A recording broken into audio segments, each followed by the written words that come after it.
안녕하십니까. 경영통계학 최정일입니다. 오늘은 제 12주차 2교시 상관분석 공부하겠습니다. 시작하기 앞서서 오늘의 강의 주제예요. 공분산의 공식과 개념 살펴보겠습니다.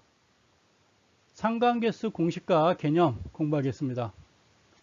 강의 세부 내용, 첫 번째 공분산의 공식, 두 번째 상관계수 공식, 두 변수 사이의 상관관계 공부합니다. 첫 번째 공분산의 공식이에요. 이게 공분산의 공식이에요. 코버리언스 XY 이 관계인데요. 우리가 간략하게 줄이면 이렇게 줄일 수가 있어요. EXY 빼기 EX 곱하기 EY 이런 식으로 공분산의 공식 만들어 봤습니다. 코버리언스 XY 변수 X와 Y 사이의 공분산을 말하는 거예요. 여기서 EX와 EY는 X의 기대 수익률이고 이것은 Y의 기대 수익률 이렇게 보면 되겠습니다. 좀 공분산의 공식 낯설 수는 있겠으나 이 공식 이번 시간에 몇 번 보게 되면 이제 조금씩 친숙해질 거예요. 지나가도록 할까요? 이어서 상관계수 공식이에요. 상관계수 공식. 그리고 상관계수를 이렇게 베타계수 이렇게 불러요. 상관계수는 이와 같이 베타계수 세타 x, 세타 y 그랬는데 이 세타 x는 변수 x의 표준 편차, 세타 y는 변수 y의 표준 편차 이렇게 불러줘요. 따라서 x의 표준 편차, y의 표준 편차 분지 코버런스 xy 앞에서 공부했었죠? 공분산 xy 이렇게도 우리가 간략하게 줄여서 말할 수가 있어요. 세타 x 곱하기 세타 y 분지 세타 xy 그게 바로 상관계수예요. 이 상관계수가 어디서 많이 사용하느냐? 제가 증권업계에서 15년 펀드 매니저도 했고 애널리스트 했었고 많이 했어요. 이것저것 해봤는데 우리 증권시장에서 특히 많이 사용하는 것 같아요. 제가 무역 쪽이나 유통이니 세무니 물류니 이쪽은 잘 몰라요. 안 해봤기 때문에 잘 몰라요. 근데 이 증권시장에서 있어 봤는데 증권시장에서는 이 베타계수를 어마무시하게 많이 사용하고 있어요. 아마 가장 많이 사용하지 않을까 싶어요. 우리 펀드 매니저들이 가장 할 수 있는 도리가 뭐냐면 가장 유능한 건 아닌데 이 정도면 우등생 100명 중에 20, 30%는 들지 않을까? 이러는 거. 그 정도 그 펀드 매니저가 되려면 시장 수익률을 따라가야 돼요. 시장 수익률. 우리 친구 중에, 우리 학생들 중에 그 투자론을 배운 친구들이 있는지 모르겠어요. 이게 시장 수익률이라는 건 뭐냐면 종합주가지수 코스피 상승률이에요. 코스피 상승률을 따라가는 걸 우리가 시장 수익률이라고 불러요. 시장 수익률.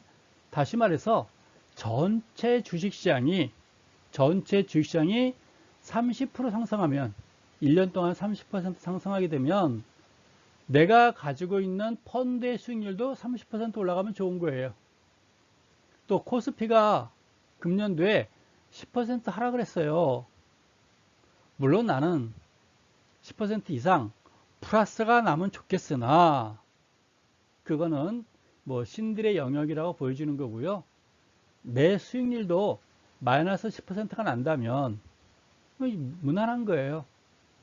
즉 종합주가지수가 전체 주식시장이 금년도 한 해 동안 30% 상승하면 내 펀드 수익률도 30% 상승하고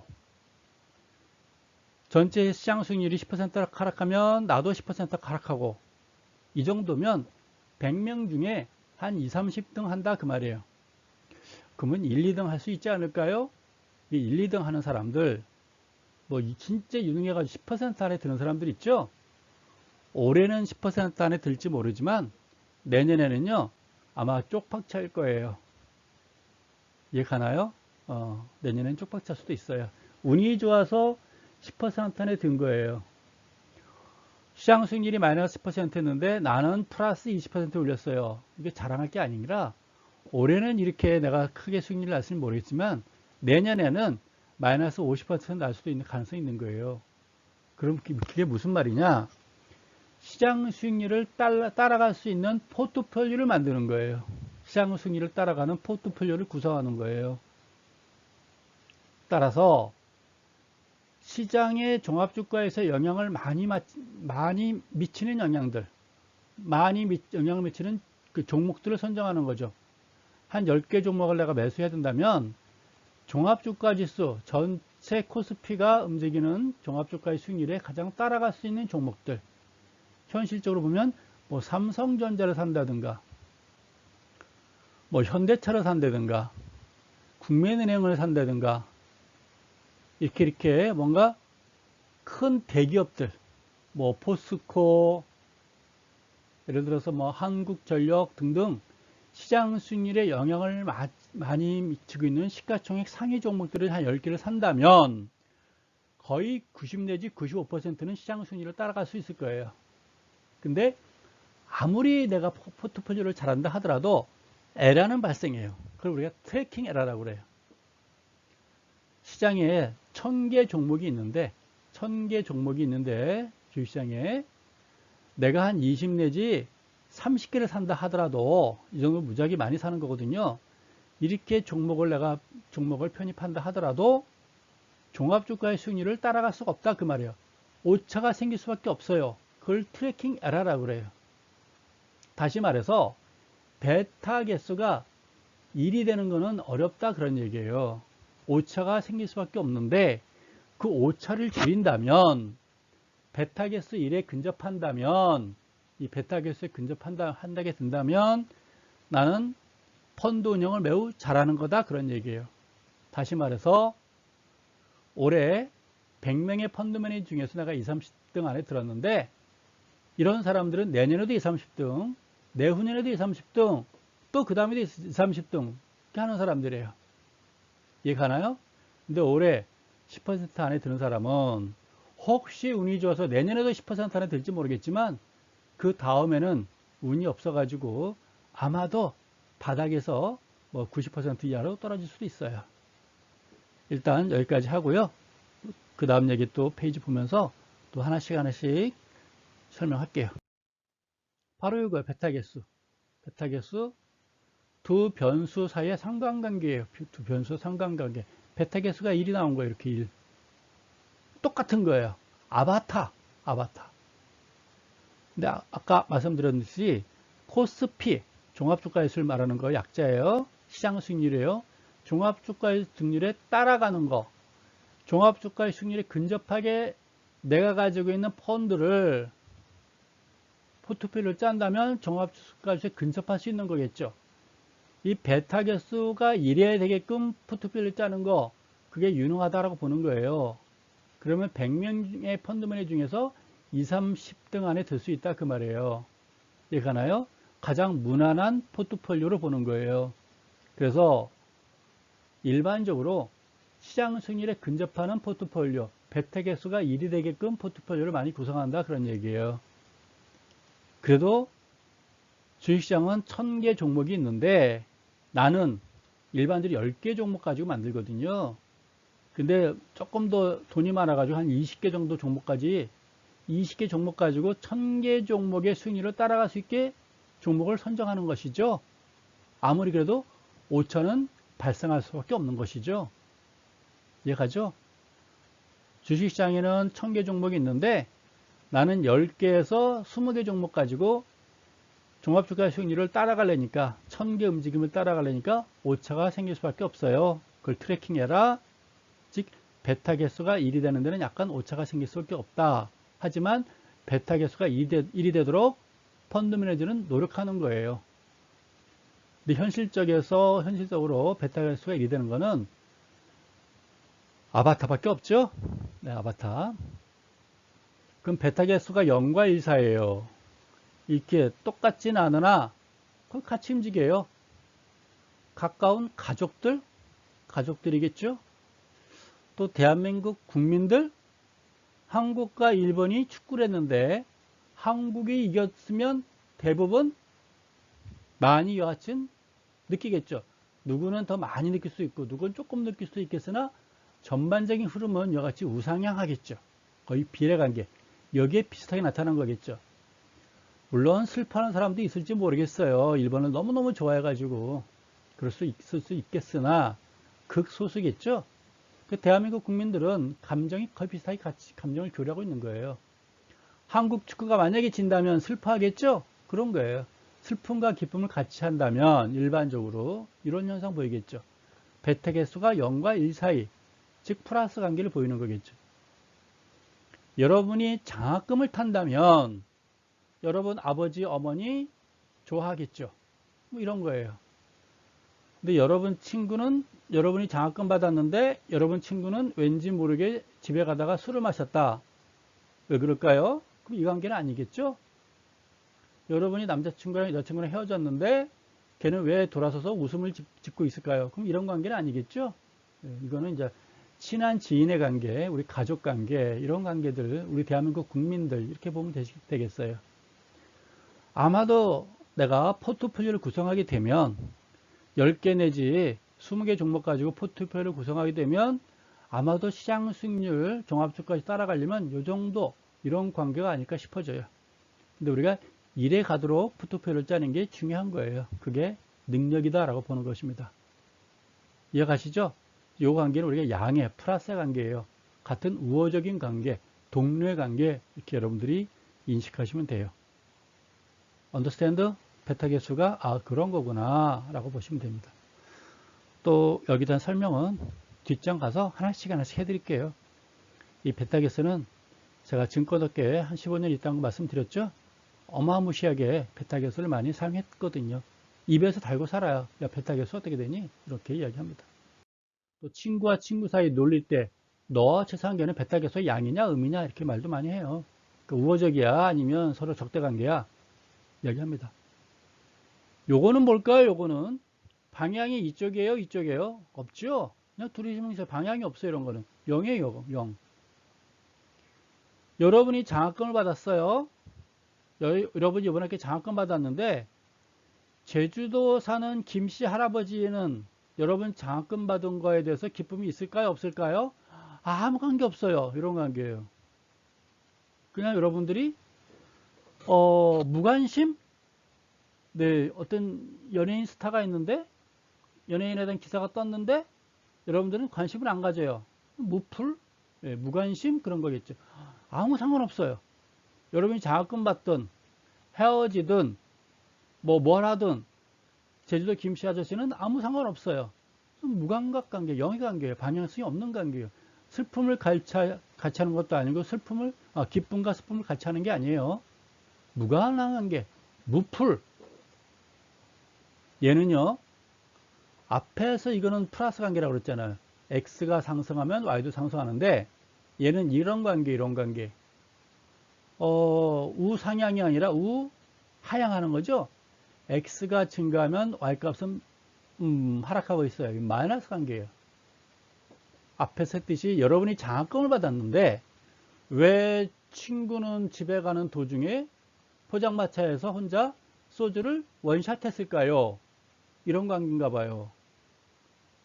여러분이 친구랑 헤어졌는데 왜 친구는 돌아서서 웃음을 짓고 있을까요? 이런 관계죠. 마이너스 관계예요. understand? 이런 관계입니다.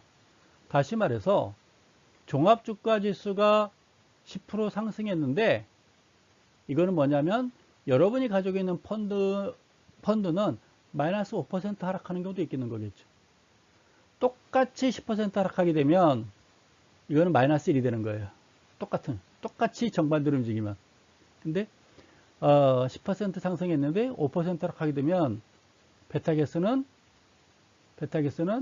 마이너스 0.5가 되는 거예요. 10% 상승했는데 여러분은 마이너스 3% 하락하게 되면 베타 개수는 마이너스 0.3이 되는 거예요. 이해가시나요? 어쨌거나 이거는 역의 관계예요. 동료가 아니라 어떤 역의 관계 이렇게 보시면 돼요.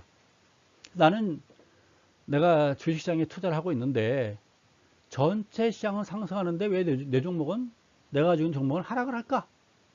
또 전체 시장은 하락하는데 내가 가지고 있는 종목은 혼자 상승이네. 홀로 상승하고 있어요. 그러면 내가 가진 종목은 전체 시장과 베타 개수가 마이너스 음의 관계다라고 보면 되는 거예요. 이해가시죠? 소리는 베타 개수를 물어봐요. 종목도 물어보는 거 하면 직장 동료를 볼 때 물어봐요. 야, 쟤는 베타 개수가 양이야, 음이야? 이렇게 물어보는 경우도 있어요. 이해가시죠? 베타 개수, 양과 관계를 우리가 보고 있습니다. 마이너스 1이에요. 아바타인데 진짜 반대로 움직이는 거예요. 여러분이 10% 상승하게 되면 얘는 10% 하락하는 거예요. 똑같이 정반대로 움직이는 거예요. 플러스 20이면 얘는 마이너스 20이 되는 거예요. 아시겠죠? 여러분이 마이너스 15면 얘는 플러스 15가 되는 거예요. 이해가나요? 여러분이 슬플 때 얘는 기쁜 거고 얘가 나는 기쁠 때 얘는 슬픈 거예요. 이해가나요? 정반대로 움직이는 거 마이너스 1의 관계죠. 왼수도 이런 왼수는 없는 거겠죠? 이런 겁니다. 근데 포트폴리오 제일 좋은 거는요, 글쎄 남녀 사이는 모르겠어요. 성격상으로. 근데 주식시장에서는 플러스 1을 요 관계와 요 관계가 만나면 제일 좋아요. 그럼 뭐가 돼요? 수평이 평평해지는 거죠.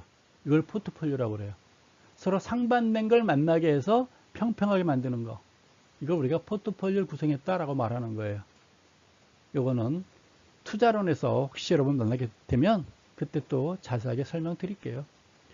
시간이 많지 않으니까 지나갈까요? 와, 대박 기업 나왔어요. 이거를 11-1인 거를 제가 확인했거든요. 페이지를 확인하게 되면 321페이지에 있습니다. 페이지 321페이지에 있네요. 대박 기업의 지난 10년간 순이익과 주가 흐름을 가지고 공분상과 상관계수를 구해봅시다. 그런 거예요. 최근 10년 동안에 2000년도부터 2009년도까지 10년 동안 순이익이 상승했죠? 순이익이 변동하고 있어요. 그때마다 주가도 이와 같이 변동했어요. 대박기업. 2000년도에 5억, 주가는 3,000원. 2001년도에 7억, 3,400원. 2004년도에 8억, 주가 3,500원. 2007년도에 13억, 주가 4,100원. 2009년도에 20억, 주가 4,800원. 자세히 보니까 순이익의 흐름이 있고요. 주가 흐름이 있게 되죠. 두 변수 사이에 순이익이라는 변수와 주가라는 두 변수가 있죠. 두 변수의 공분상과 상관계수를 구해보는 거예요. 이것 또한 상관계수 앞에서 설명했죠. 베타계수. 주식시장에서 어마무시하게 쓰는 거고요. 제가 바로 최근에 논문을 계속 쓰고 있는데 그 논문의 대부분이 베타계수 가지고 쓰고 있어요. 두 변수 사이의 관계를 보는 거예요. 두 변수 사이에. 예를 들어서 앞에서 공부했죠. 경제변수라는 게 뭐가 있죠? 경제변수. 경제변수. 우리나라 시장이 현재 화랑인지 뭐 침체기인지 불경기인지 보려면 경제변수를 따져봐야 돼요. 금리를 봐야 되겠죠.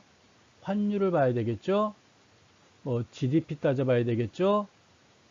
물가, 인플레이션, 물가 따져봐야 되겠죠. 뭐 국가 정책, 국가 정책, 뭐 이렇게 또 따져봐야겠죠. 돈을 풀고 있는지, 돈을 줄이고 있는지, 유동성 관계를 봐야 되는 거겠죠. 이런 건 지표를 봐요. 이게 경제 변수들이에요. 따라서 금리와 주가의 관계, 금리 한 20년치 흐름을 쭉 보는 거예요. 또 20년 동안 주가 흐름을 쭉 보는 거예요.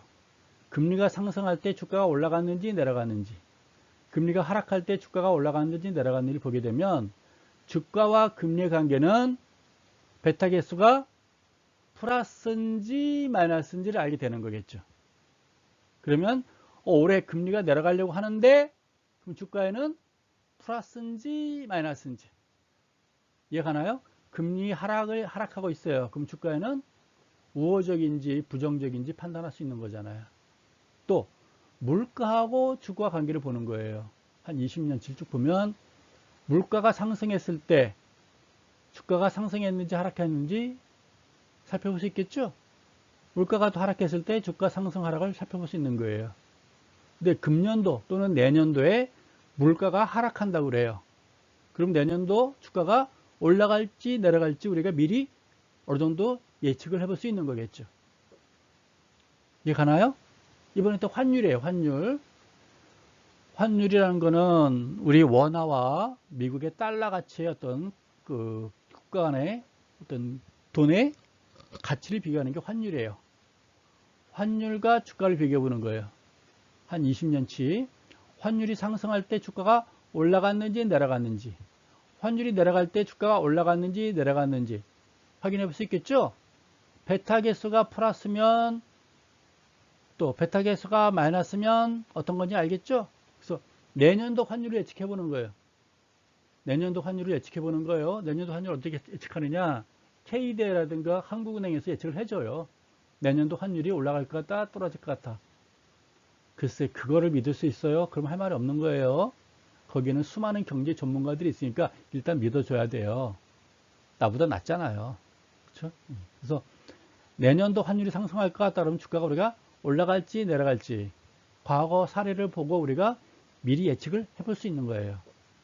아시겠죠? 그래서 우리가 중요한 거예요. 공분상과 상관계수가 어마무시하게 중요한 거예요. 뭐 다른 데는 모르겠지만 우리 금융시장에서는 매우 중요했다는 거 말씀드려요.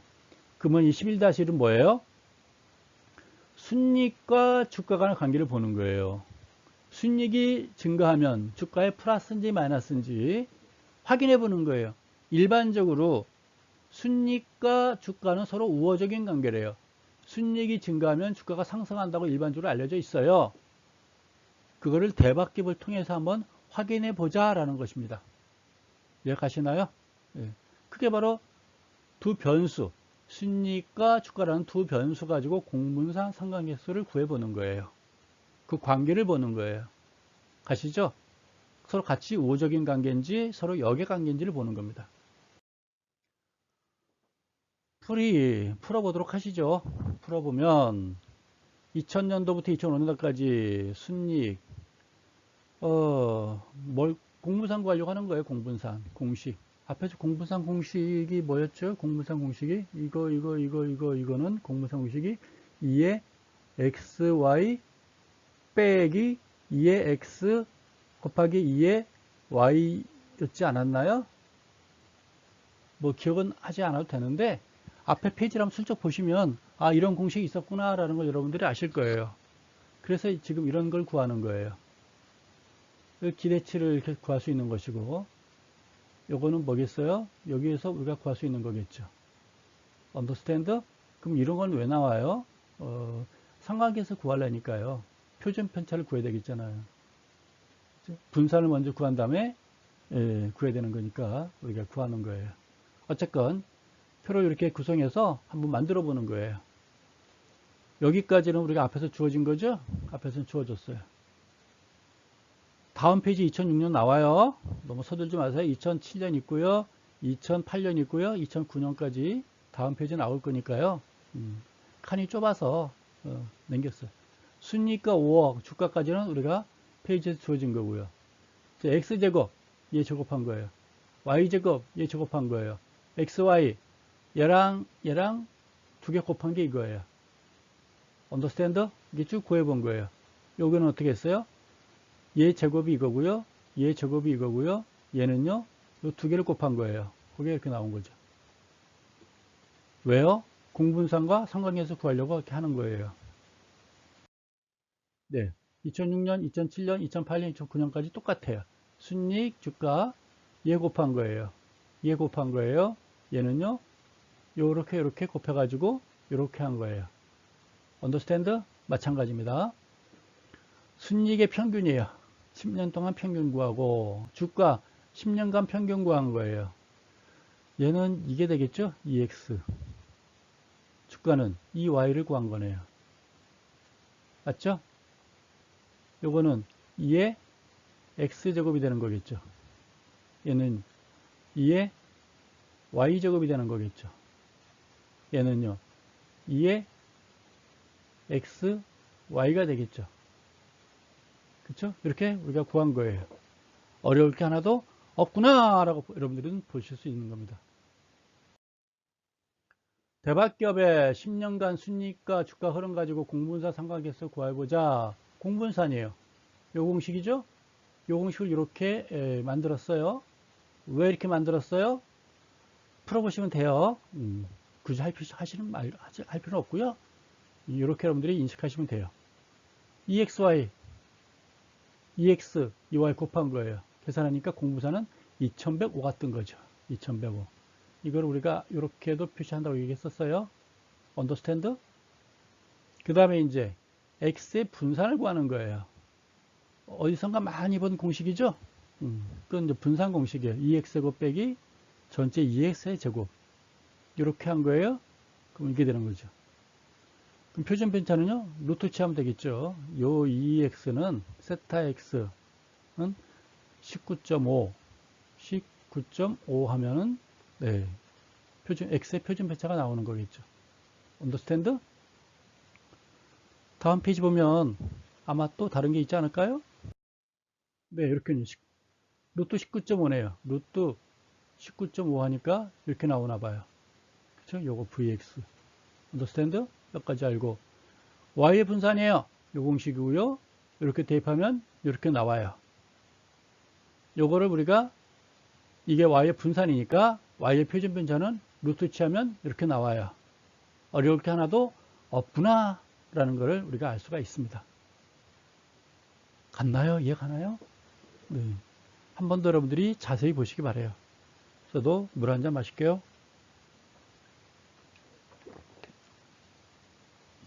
커피도 타왔는데요. 1교시 때 다 마셨어요. 2교시 때는 물을 먹고 있습니다. 이제 베타 개수예요. 베타 변수 공식이에요. 구했잖아요, 요거. 앞에서. 4.36 구했잖아요. 얘는요. 분산 구해서 표준 편차 구했잖아요. 그쵸? 이거는요. 앞에서 구했잖아요, 요거. 구한 거 기억이 아니 날까요? 요거였지 않았나요? 요거 빼기? 요거? 앞에서 한번 했었죠? 요걸 거예요. 2105. 그러니까 0.9706. 다시 말해서 베타 개수가 0.9706이라 하면 앞에서 그래프로 봤죠? 베타 개수는 마이너스 1보다 크거나 같고 1보다 작거나 같아요. 1에 근접할수록 아바타고 얘는 음의 관계예요. 베타 개수가 0은 뭐라고 그랬어요? 무관한 관계예요. 아무 관계 없어요. 여러분들이 기쁘나 슬프나 제주도 사는 김영감 김할아버지는 아무 상관없다 그 말이에요. 그렇죠? 이런 관계예요. 근데 0.9706은 거의 1에 가까운 거예요. 따라서 대박기업은 순이익을 예측하게 되면 주가를 예측하는 거예요. 같이 움직여요. 올해 순이익이 예상이 되면, 좋아질 거로 예상이 되면, 내년도도 돈을 많이 벌 거로 예상되면 주가도 같이 올라갈 거다. 그렇죠? 그럼 우리가 미리 주식을 사면 되는 거예요. 대박기업이 내년에는 좀 손실을 볼 것 같다, 마이너스가 나올 것 같다 그러면 여러분들은 굳이 살 필요 없겠죠. 바로 그겁니다. 그래서 대박기업은 순이익과 주가 간의 흐름이 거의 1에 가까워요. 0.9706이에요. 현실적으로 이런 건 없으나 현실적으로는 제가 이렇게 만들어 본 거예요. 현실적으로 힘들어요. 그겁니다. 이번에는 엑셀을 활용해서 직접 구해보는 거예요. 엑셀 활용해서 앞에서 뭐 x제곱, y제곱 했는데 좀 현실성이 없었잖아요. 여러분들 직접 두드리기 힘들잖아요. 엑셀로 해보는 거예요. 엑셀로. 우리가 여기까지는 앞에서 표를 주어졌죠? 여기까지는 표를 주어지지 않았나요? 여기까지는 주어진 거죠? 예. 그럼 하나씩 구해보죠. 합계를 구하고 평균을 구하면 되고, 합계를 구하고 평균을 구하게 되고, 합계 귀찮으면 빼면 되고, 평균만 구해도 돼요. 합계는 sum, average, x제곱, y제곱, x 곱하기 y. 그쵸? x의 분산, x의 표준 편차, y의 분산, y의 표준 편차, 공분산. 네. 얘는 상관계수 이렇게 구하는 거예요. 그 추정하고 가설검정까지 통계하게 된 기본 개념은 갖춘 거고요. 지금부터 배우는 상관계수, 공부산 이런 것들은 우리가 논문 쓸 때 자료를 만들 때 이제 실증 분석에서 사용되는 것들이에요. 실증 분석에서. 이해가시나요? 실증 분석에서 사용되는 것들입니다. 뭐 다음 시간에 배우는 게 이제 회계 분석이라고 있어요. 회계 분석. 여러분 책으로 따지면 12장이죠. 회계 분석. 이 상관계수, 상관관계하고 회계 분석은 우리가 논문에서 실증 분석 때 쓰는 거예요. 다시 말해서 추정과 가설 검증이 맞는지 틀리는지 그 두 변수 간의 관계를 상관계수하고 회계 분석을 통해서 보는 거다 그 말이에요. 언더스탠드? 한번 살펴보도록 하죠. x제곱 평균을 구했네요. 평균 구했고 구했어요. 이건 뭐 에버리지 하면 되잖아요. 여기 썸 하면 되는 거. 어려운 게 없겠죠? 뭐 x제곱 y제곱 하나만 구한 다음에 드르륵 하면 구해지잖아요. 그 다음에 이렇게 구하면 되겠죠. 가시죠? x제곱 y제곱 xy 이렇게 하나 계산한 다음에 드르륵 드르륵 드르륵 하면 다 구해지는 거예요. 요거는요. 옆에 놓고 드르륵 옆에 놓고 드르륵 하면 합계도 구해지고 평균도 구해지는 거예요. 어려울 게 전혀 없구나 라고 여러분들이 보시면 되겠습니다. 그쵸? 그 다음에 이제 예. 네. 이 공간이 하나 붕 떴어요. 보도록 하시죠. 한꺼번에 확 나가네요. VX는 어떻게 계산했었나요? VX 앞에서 했었는데 D13이 뭐죠? D13 이건가요? 요거 빼기 D13 빼기 B13의 제곱했네요. VX는 자세히 보니까 2의 X제곱 빼기 2X의 전체 제곱했구나 라는 걸 알 수 있겠죠? 그래서 구한 거예요. 거기에 이제 이게 SQRT 하면 루트치 한 거예요. 여기 루트치 하면 이게 나올 거예요. 언더스탠드? 마찬가지예요. 네. 얘는 얘한테 루트치 한 거예요. 얘는 얘를 루트치 한 거예요. 어려울 게 전혀 없겠죠? 얘는 어떻게 구했냐고요? VY는요? 2의 y제곱 빼기 2의 y의 전체 제곱을 해서 구한 거겠죠. 2y제곱은 여기 있었어요. 그쵸? 여기 빼기 여기에 제곱한 거겠죠. 그쵸? 그래서 구해진 거예요. 얘는. 거기에 루트 치면 이게 되는 거고요. 언더스탠드? 어렵지 않게 구해봤어요. 다음 또 뭐가 있을까요? 공분산이에요. 공분산 공식을 해본 겁니다. 공분산 공식을 구해봤어요. 공분산 공식이 뭐였나요? 여러분들은 알고 계시죠? 공분산 공식 여러분들은 아니까 패스할까요? F13이 뭘까요? 요거네요. F13이 2XY였어요. 빼기 2X 2Y인가요? 네. 빼기 2X 곱하기 2Y인가 봐요. 그렇죠? 네. 그게 바로 이제 공분산 공식 여기에 나온 건가 봐요. 이렇게. 언더스탠드? 그렇게 식을 써놨어요. 2105가 나왔네요. 이제 베타 개수를 구하는 거예요. 베타 개수 공식은 아시죠? 이거 곱하기 이거 분지 이거잖아요. 베타 개수는 요거 이거였죠? 맞아요? 이거죠. 요거는 요거 분지 요거 곱하고 밑에는 얘는 요거 집어넣으면 되겠죠? 0.970608 나오더라 라는 걸 우리가 알 수가 있겠습니다. 어려울 게 전혀 없었어요. 앞에서 여러분들이 직접 하려면 좀 힘들었겠으나 이와 같이 엑셀 통해서 하다 보니까 쉽게 구할 수 있죠. 어려움이 없었습니다. 이걸로 끝나면 또 재미없어요. 이걸로 끝나면 재미없고요. 이 관계를 한번 우리가 그래프에서 타점을 한번 살펴볼게요. 이 관계를. 순위과 주가 관계를 한번 타점으로 보도록 하죠. 요거예요. 하나, 둘, 셋, 넷, 다, 일곱, 여덟, 9개. 점이 10개죠? 여가 이제 순이익이에요. 이게 순이익. 이게 주가의 관계예요. 여기 하나하나 짚은 거예요. 주가가 5억일 때 주가 3,000원. 그쵸? 순이익이 5억일 때 주가 3,000원. 순이익이 20억일 때 주가가 한 4,800원쯤 되네요. 그쵸? 이런 관계를 쭉 나타낸 거예요. 전반적으로 보니까 우상향하는 모양새죠. 우상향. 다음 시간에 이제 우리가 회계 분석에서 하겠으나 미리 맛배기를 보여주면 이런 관계를 아마 될 거예요. 이런 직선이에요. 삐뚤삐뚤 곡선이 아니라 제가 잘못 그린 것이지 직선입니다. 이렇게 직선을 그릴 수가 있어요. 이걸 뭐 메뉴에서 여러분들이 삽입 차트 분산형 하게 되면 앞에서 표 있잖아요. 순이익 점점점 10개 그 타점을 가지고 이렇게 그리면 이런 타점들이 그려져요. 이 곡선의 식을 써라 그러면 곡선의 식까지 알려줘라 그러면 곡선의 식까지 알려줘요. 이 다음 시간에 나오겠으나 y는 110분지 110x 플러스 2619.3 이렇게 나와요. 이 공식이 식이 이렇게 되는 거예요. 뭐 엑셀에서 다 구해져요. 여러분들은 고민할 게 전혀 없어요.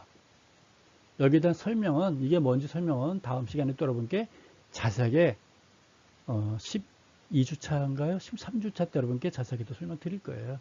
회계 분석 때 여러분들이 기대하시면 돼요. 그래서 이번 통계학 시간에는 공분산 했죠? 상관 분석했죠? 회계 분석까지 여러분께 보여드릴 거예요. 오늘 여기까지 공부했는데 아마도 다음 페이지 학습 정리입니다. 학습 정리하고 우리 12장 마무리하도록 하죠. 이 상관분석이란 무엇이냐? 이해. 상관분석은 확률론과 통계학에서 두 변수 사이에 어떤 선형적 관계를 가지고 있는지 분석하는 방법이다. 두 변수는 서로 독립적인 관계로부터 서로 상관된 관계일 수 있으며 두 변수 사이에 밀접한 정도를 우리가 상관관계라 합니다. 상관분석에서는 상관관계 정도를 나타내는 단위로 상관계수 베타계수를 사용해요. 베타계수. 언더스탠드 베타계수 사용합니다. 베타계수가 양이면 또 음이면 우호적이고요. 비우호적이고요. 해석. 공분사는 두 변수들 사이에 서로 겹쳐지는 정도를 나타내는 게 공분산이고 상관계수는 두 환경 변화에 따라서 두 변수가 변동하는 상호관계를 나타내고 있어요. 상호관계. 두 변수가 움직이는 상호관계. 얘가 올라가면 나도 올라가는지, 얘가 올라가는데 나는 내려가는지 상호관계를 나타내는 거예요. 두 변수 XY가 같은 방향으로 움직이면 정해관계를 갖게 되어 두 변수의 움직임이 유사하게 나타나게 되는 거예요. 만일 두 변수 XY가 반대 방향으로 움직이면 음의 관계를 갖게 되어서 두 변수의 움직임이 다른 방향으로 움직이는 것을 보여준다 라고 앞에서 공부했었어요. 이해가시죠? 네, 그래서 다시 말해서 이 베타 계수 우리 금융시장 제가 있었던 주식시장에서 특히 많이 사용했었다. 베타 계수. 그래서 이번 시간 베타 계수 상관관계 나와가지고요. 제가 너무너무 행복해요. 왜? 예전에 어마무시하게 많이 사용을 했었거든요. 여러분들한테도 아마 베타 계수가 매우 중요할 거예요. 두 변수 사이에, 두 친구 사이에 베타 계수가 1에 가까울수록 친한 친구 사이고 베타 계수가 음의 관계라면 안 좋은 관계죠. 가까이 하면 안 되는 사이예요. 여러분이 장학금 받았을 때 이 친구가 왜 그 다음날 만났는데 눈이 퉁퉁 부어서 나타났는지 그쵸? 그 다음날 만났는데 왜 해장국 사달라고 하는지 이해가겠어요? 그러면 좀 조심해야 되겠죠. 그런 겁니다. 그래서 이번 시간 베타계수 공부했고 다음 시간은 회계분석 여러분께 공부할 거고요. 이해가시죠? 그리고 이 베타계수는 주식시장에서 펀드 매니저들이 자기 펀드 만들 때, 펀드 결성할 때 전체 시장 수익률 베타계수를 1로 만들기 위해서 많이 노력을 하고 있다라고 보는 것입니다. 전체 시장은 1000개 종목이 있는데 내가 펀드에 집어넣을 수 있는 종목은 최대 20개 종목이라면 20개 종목 가지고 1000개 종목의 움직임을 따라가야 돼요. 이해가시죠? 그래서 포트폴리오를 구성할 때 구성을 잘해야 돼요. 시장 수익률에 영향을 많이 미치는 것들, 그리고 또 하나 뭐가 있냐면 코로나19로 인해 가지고 주가가 상승하는 종목이 있는가 하면 코로나19로 인해 가지고 주가가 하락하는 종목이 있겠죠. 서로 상반된 것들이에요. 이렇게 묶어줘야 돼요. 그래야 포트폴리오를 잘한 거예요. 전부 다 코로나 때문에 상승하는 것만 있잖아요. 그럼 어떻게 되세요? 코로나 끝나면 다 같이 폭락할 거 아니에요. 그럼 안 된다 그 말이에요. 그래서 포트폴리오는 항상 이렇게 수평을 유지하도록 만들어줘야 돼요. 전쟁이 나든 지진이 나든 뭐 코로나가 일어나든 항상 내가 가지고 있는 그 포트폴리오는 항상 일정하게 유지하도록 노력하는 게 잘된 포트폴리오예요. 이해 가시나요? 여기까지 하고요. 여러분들 오늘 이 시간 고생 많이 하셨고요. 수고 많이 하셨습니다.